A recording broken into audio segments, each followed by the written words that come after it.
Produkcja Studio Plac. Hi, this podcast is brought to you by the Polish Debating Foundation, the National Museum in Lublin, and the Museum of Cultural History in Oslo. My name is Gabriela Manista. And I am Konrad Kilian. And today we join the voices of leading experts to cast some light on challenges faced by archaeologists in Poland and Norway. Let's get started.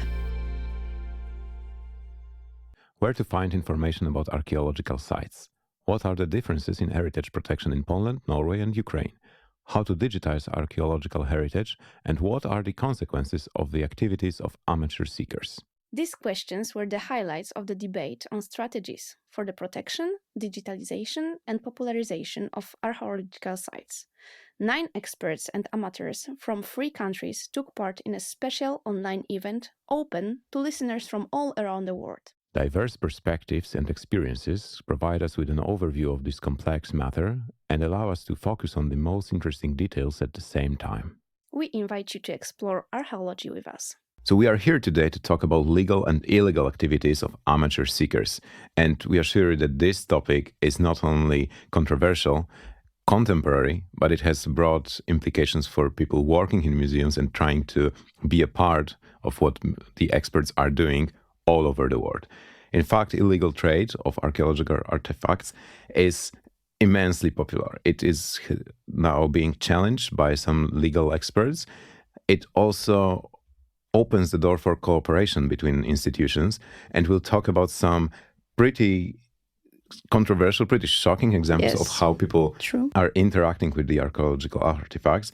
So we think there is a lot to unpack today, and we would like to start right off the bat with real life examples, real life cases, because it's just puts you into the perspective of people actually trying to find something connected with the history, trying to understand it, and seeing it from their perspective allows us to see why some regulations are so necessary to protect the heritage that we have. So we'll start with Radosław Nowak, who's the leader of Passion Association, and he is really passionate about finding artifacts. And let's hear how he sees the legal framework for finding artifacts and how it has changed in the recent decades. The history of amateur activities is full of real gems. I will only mention a few. One of the most interesting projects I took part involved tracking an armored vehicle from World War II. Such vehicles are extremely rare. The investigation itself took 8 years, but it resulted in a vehicle excavated in 2000. It was possible thanks to the Museum of the White Eagle and the late director Andrzej Lange, who was passionate about armored weapons. The Stuk 32 was a self-propelled vehicle. Although it's a wreck, it is precious, as there are only 3 such pieces known in the world today. That's why I believe it to be the most interesting story. Another marvel is the Search Without Borders project in the UK, in which I participated several times. Once I discovered a Celtic coin nearby Compton. It was 2,500 years old, making it so valuable that the Chichester Museum asked to donate it to the collection. It had traces of metallurgical silversmith. It was made of bronze, so it's pretty valuable, although it doesn't look spectacular. I was happy about it, and I had the satisfaction that something I discovered got displayed at the museum. In recent years, I enjoyed the research of the early medieval mountain settlement in Hoylik. Now, our cooperation is already in its 5th season. The research resulted not only in new artifacts that challenge beliefs about the exact dates the fortified settlement existed, but it was something more than coins. We really restored the climate of antiquity in Grodzisk. It was not just joy, but euphoria. I believe that our cooperation should be legally regulated on the basis of this experience. One more story. I was invited as one out of 25 Poles to explore the fields of Grunwald. All Poles know about the famous battle that took place there in 1410.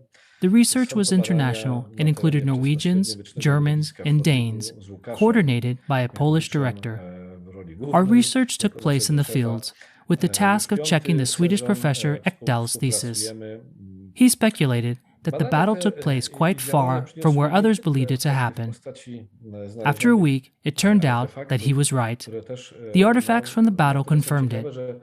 We found much more artifacts than the 50 years of earlier standard surveys.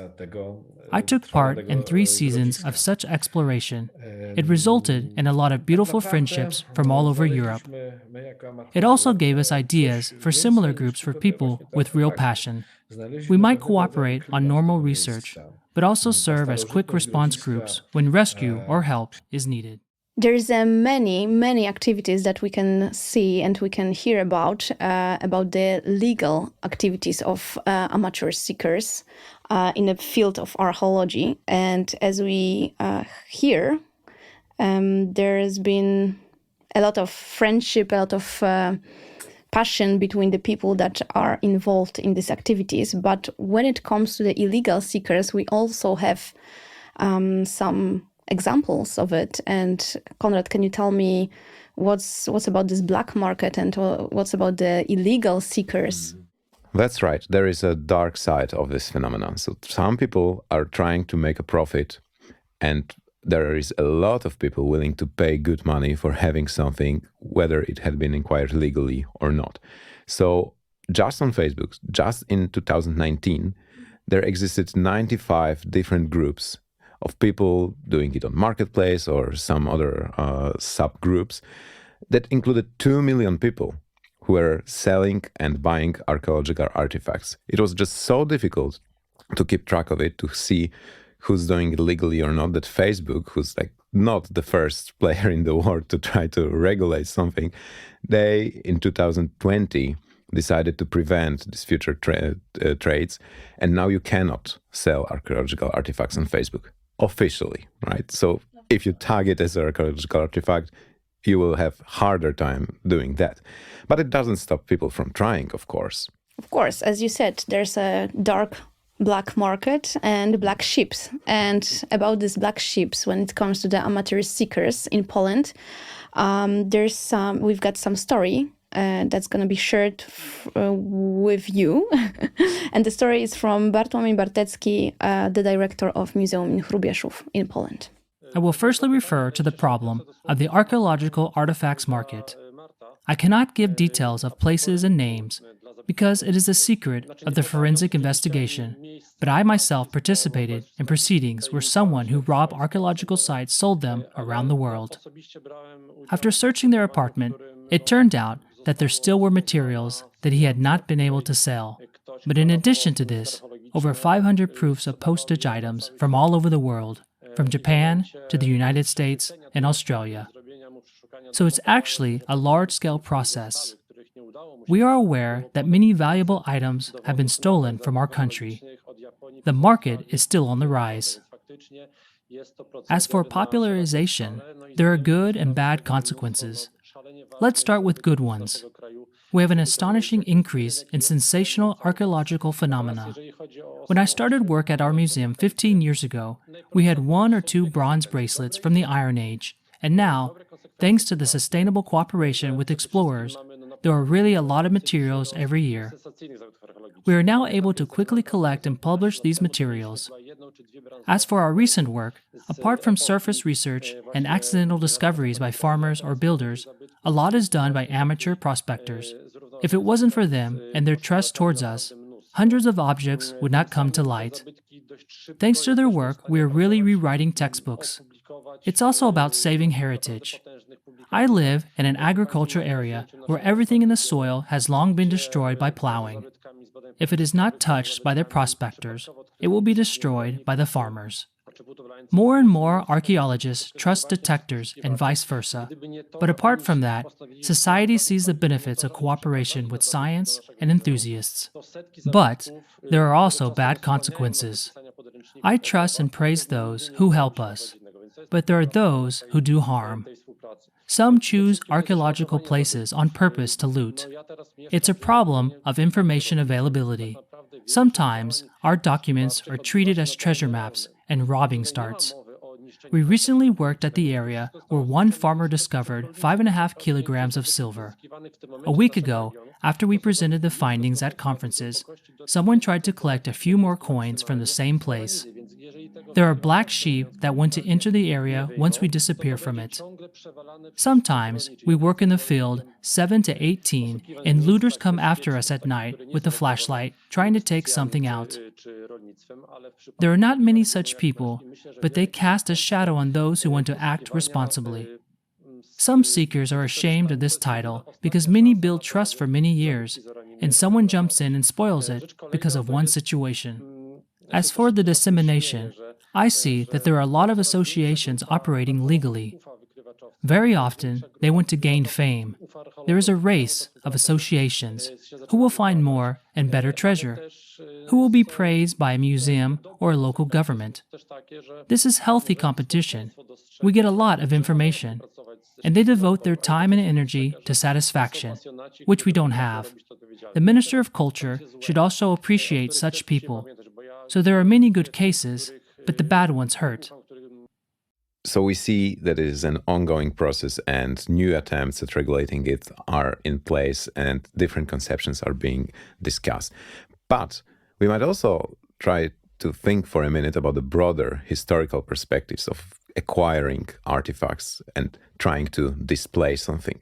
So we are talking about people doing it illegally to have something on their own at their place to show off to their friends or have their place like a private collection. Nice, yes, but in fact there are many controversies regarding what there is exhibited at some museums as well.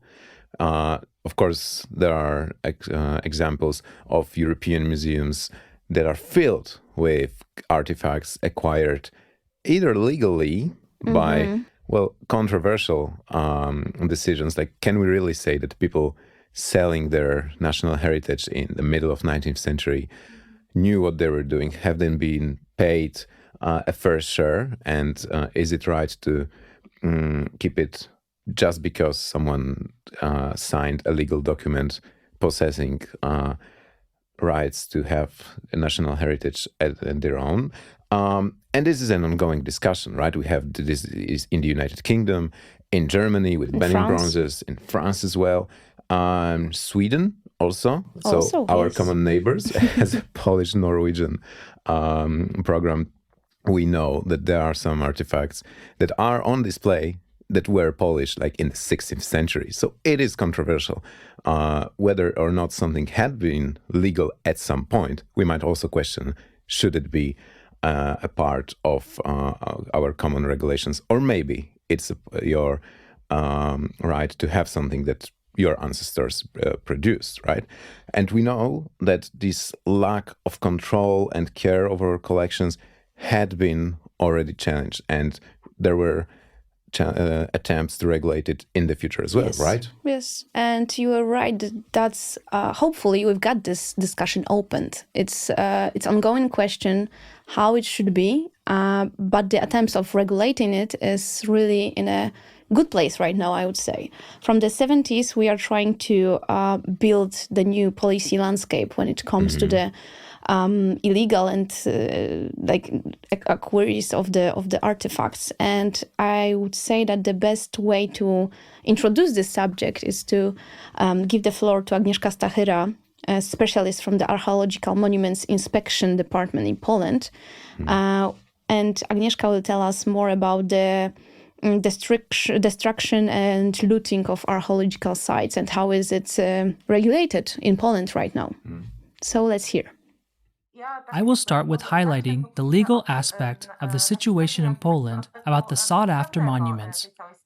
Searching for abandoned and hidden archaeological monuments with the use of any electronic devices, such as detectors or neodymium magnets, requires obtaining the permission of the Voivodeship Monuments Conservator.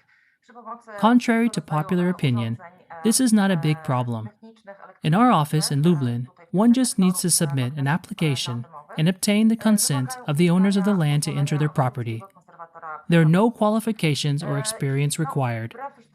It's different than becoming an archaeologist. As conservators, we look at amateurs favorably, trying to help and explain the necessary steps. We also popularize positive behaviors on the internet, for instance on Facebook, where we share the most interesting finds. In Poland, You do not need a permit to search for meteorites, coins, or bracelets, but units that do not have a time censuria are the property of the state treasury. We see many cooperating enthusiasts, collectors, and unfortunately, the third group, those looking for illegal trade. There is also the threat of destruction, even with legal activities. One can destroy objects by trying to excavate it unprofessionally. It is also difficult to not change the layering next to the objects. Such actions destroy the archaeological context necessary for some research. As for criminal aspects, much changed since 2017, when the amendment to the Act on the Protection of Monuments was enacted. Now, searching without consent is treated as a crime, punishable even by imprisonment. Prior to that, it was only a misdemeanor, and the police treated such people more leniently. These changes mean more applications for our office, as most people do not want legal problems. Our popularization of good attitudes also causes people to report. We see that they want to contact and to act legally. Collections are a separate issue. Hobbyists often create something at home, saying it's better for the objects to be kept at their place than in the ground. We see it as a misunderstood protection of heritage. After the death of such a seeker, the family often does not know what to do or is afraid to give it to the office or museum for fear of penalties for possession. In such cases, people unknowingly throw objects away or pass them on for scrap. 2 years ago, a museologist reported that he had found a part of a collection of medieval axes in a scrapyard, sold for scrap by the family of the deceased. So we've told you that it is a complex issue. We just heard an overview from the Polish expert, but it's very interesting to see how this matter is dealt with in different countries. Now, Professor Marte Spangen from Oslo will tell us about the approach that has been adopted in Norway. Yes, I'll try to summarize it quite quickly, but I think that what I'm hearing from Poland shows that we are dealing with much the same kind of communities of metal detectors in both countries that are not necessarily uniform, but you have people who have different motivations for doing this. And at the same time, we're also trying to do much the same as was described in Poland, that we're trying to have a good communication with detectorists and trying to have common projects and so on, and see this as a resource more than as a threat. But there's been a big discussion in Norway for the last 10 or 15 years between different opinions among archaeologists, but also very much between professional archaeologists and the detectorists. I think we're moving in a direction where that is more amicable now, and we have more cooperations, so that's very good. And then I have to say that I've actually just been in this job for 6 weeks, so I don't really have my own projects yet, but we do have very interesting examples of projects that have involved private detectorists who have helped out in different, or who have initiated as well, projects that have been interesting archaeologically. And then I just wanted to mention that I think I can't remember if it was Agnieszka who was mentioning it, but I think it's important to look into the whole problem of looting. As I said, in Norway, we have quite strict legislation, we have quite strict policies, and we also have a quite transparent society. And as time has moved on, we also have very well organized societies of metal detectorists who are sort of the eyes on the ground, who are actually observing who are out there and who are doing things. So to my knowledge, we don't really have that many examples of looting per se, but we do have, of course, unfortunate incidents, and we do have some issues where we are looking into what's going on from time to time. But for the most part, my impression is that this is a fairly orderly system at the moment. What I think sort of ties all our countries together when it comes to looting and the problem with looting is that there is actually a market for this. So you have to look at it perhaps from a different level than just the problem with the occasional rotten apple or people who are out there doing bad things, but also the fact that you have a gigantic market for this. And this is, of course, an international problem that should be discussed further. I would like to mention that we do have a research group here at the museum who are working with exactly that kind of issues. But of course, there are also loads of other international networks and corporations to try to get to this problem as much as we can. And I think that's kind of what binds our countries together in this discussion, that this is why we have this kind of looting at all. Yes, so I'll just mention that, again, we're trying to develop now further cooperations with detectorists communities. That is kind of what I'm here to do. And I'm hoping that we will develop that in a direction of community research, where you have the opportunity as a detectorist to be involved in the whole process and not just find things and hand them into the museum, but actually be in the process of helping us define what are the interesting research questions, for instance. And that also includes, which I may get back to afterwards, digital solutions for actually sorting out this fine registration. So I'll just mention one example of a cooperative project that is actually going on right now, which is at a place called Sem, a farm in a county, or well, former county, but it's called Buskerud, where you have, that there's a royal estate from historical sources, but based on detectorist finds, it has also become clear that this must have been a central place much further back in time, back to the Iron Age probably.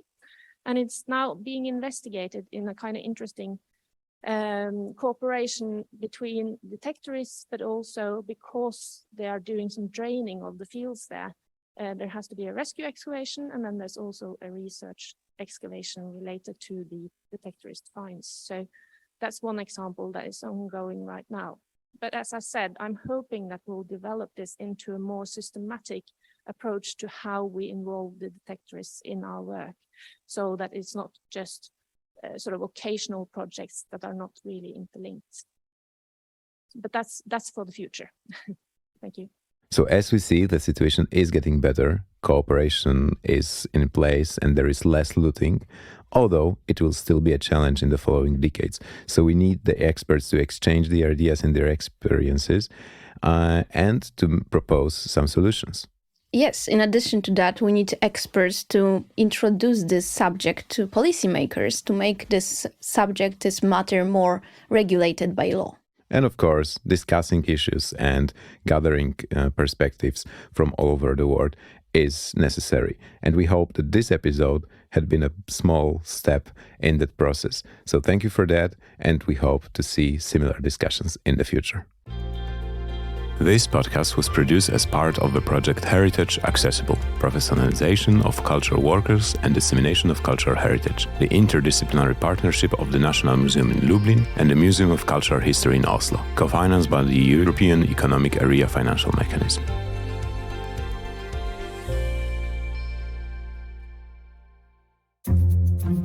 Produkcja Studio Plac.